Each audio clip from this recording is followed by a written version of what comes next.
Little Miss Shy just couldn't help it. Being shy, that is. She was terribly, desperately shy. She was so shy it hurt, which is what they call painfully shy.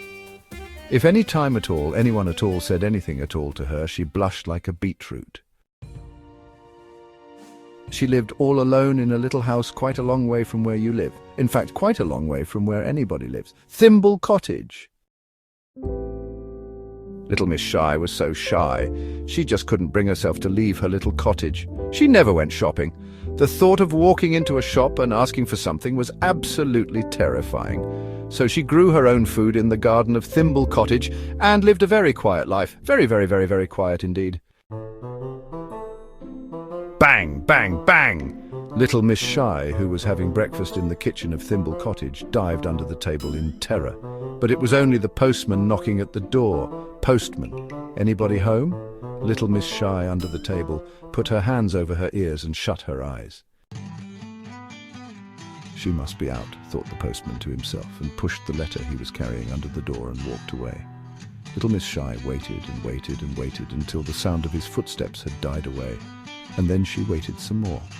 In fact, she spent most of that day under her kitchen table. It was dark by the time Little Miss Shy dared to come out.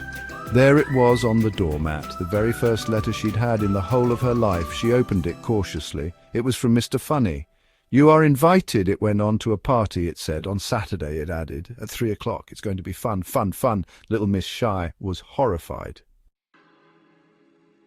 She looked at the letter again. "I can't go," she thought. "I can't. There'll be people there. People." In the whole wide world there was absolutely nothing that frightened Little Miss Shy as much as the thought of people. She worried about it all night long. But the following morning she made a decision. "I'll have to go," she thought. It wouldn't be polite not to. But 5 minutes later she changed her mind. And 5 minutes later she changed her mind back again. But 5 minutes later, guess what happened? That's right, she didn't sleep that night at all. The following day was Friday, and that Friday Little Miss Shy changed her mind 144 times. That's how many 5 minutes there are in a day. She was going to the party. She wasn't going to the party. She was going to the party. She wasn't. She was. She wasn't. She was. It was a long day. And that Friday night was even worse than Thursday night had been. She didn't sleep a wink, not even half a wink. Saturday morning came and went. Saturday lunchtime came and went. Little Miss Shy just couldn't eat a thing. 1 o'clock in the afternoon came and went. 2 o'clock in the afternoon came and went. And then 3 o'clock, the party time, came. And went, but poor Little Miss Shy didn't. She couldn't. She just sat there, a tear rolled down her cheek. "Oh, I do so wish I wasn't so shy," she sobbed. 4 o'clock came. There was a loud knock at the door. Little Miss Shy hid behind her chair. The door opened. "I knew you wouldn't come," he laughed, looking at her behind the chair. "So," he went on, "I've come to take you." Little Miss Shy blushed and blushed and blushed. "Come on," cried Mr. Funny, seizing her by the hand. "You'll enjoy it once you're there." And he marched the blushing little lady off to his party.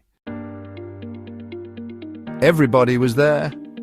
Little Miss Shy didn't feel very well, but everybody talked to her and everybody was very nice, and gradually, the longer the party lasted, bit by bit, little by little, eventually, guess what happened?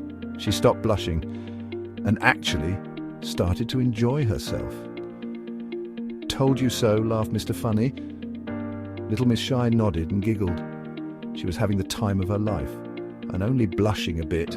And do you know who she met at the party? "Mr. Quiet, I used to be shy like you," he said. Little Miss Shy looked at him. "I don't believe you," she giggled, and then she thought. "Would you like to come to Thimble Cottage for tea tomorrow?" she said.